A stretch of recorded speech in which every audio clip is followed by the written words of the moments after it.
এই যে হাসিনা যেরকম ভেবেছে সারা জীবন তিনি একক রাজত্ব করবে, 17 বছর তো করছে, সে ভাবছে মৃত্যুর আগ পর্যন্ত 2041 সাল পর্যন্ত। আমাদের সরকার দলের বন্ধুরা ভাবতো যে তিনি মারা যাওয়ার আগ পর্যন্ত হয়তো এটা সম্ভব না। কিন্তু আনফরচুনেটলি দেখেন যে তরুণরা বলেন, বাংলাদেশের মেহনতি মানুষজন যখন রাস্তায় নেমে এসছে, তাদের কিন্তু এই দাম্ভিকতা, এই ক্ষমতার মোহ আর টিকেনি। তো এটা বিএনপির ক্ষেত্রে হবে। হাসনাত আবদুল্লাহর উদ্দেশ্যে বলেছেন যে this is not Shahbag square, এটা পার্লামেন্ট, এখানে আপনাকে ধৈর্য ধারণ করতে হবে। এটি জাতীয় সংসদ এবং তিনি অনেকগুলো বিষয় অবতারণা করেছেন যে এই সংসদ অন্যান্য যে কোনো সংসদের চেয়ে প্রাণবন্ত এবং এখানে অনেক বিতর্ক হচ্ছে, তিনি এটিকে আরও কার্যকরী মনে করেন। এটি যখন তিনি একটা লম্বা ব্যাখ্যা দিচ্ছিলেন, এক পর্যায়ে হয়তো কোনো অস্থিরতা দেখিয়েছেন বা কিছু বলবার চেষ্টা করেছেন হাসনাত আবদুল্লাহ, তার প্রেক্ষিতেই তিনি এটি বলেছেন। দেখেন, স্পিকার যিনি আছেন ওনাকে আমি অনেক সম্মান করি। ওনার মুক্তিযুদ্ধের অবদান থেকে শুরু করে তার রাজনৈতিক জীবনের অনেক বড় একটা ব্যাপ্তি আছে এবং সেখান থেকে আমরা অনেক কিছু শিখি। তো এরকম একটা মন্তব্য ওনার থেকে আসবে এটা আমরা এক্সপেক্ট করি। তিনি সংসদীয় ভাষায় ওনাকে বলতে পারতেন, কিন্তু আসলে এটা খুবই আনফরচুনেট যখন হাসনাত আবদুল্লাহ, বা এটা তো আসলে উনি তো আমাদেরকে রিপ্রেজেন্ট করছে, তরুণদেরকে রিপ্রেজেন্ট করছে।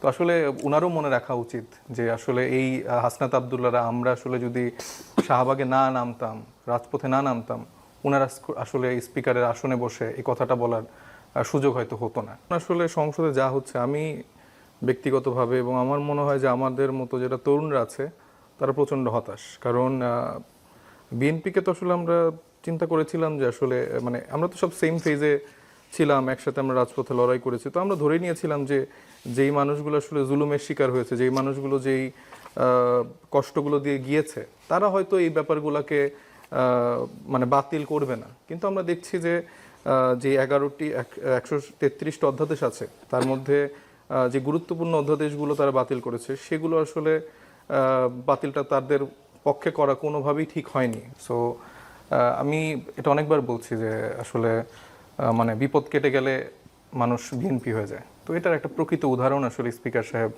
আজকে দেখালেন।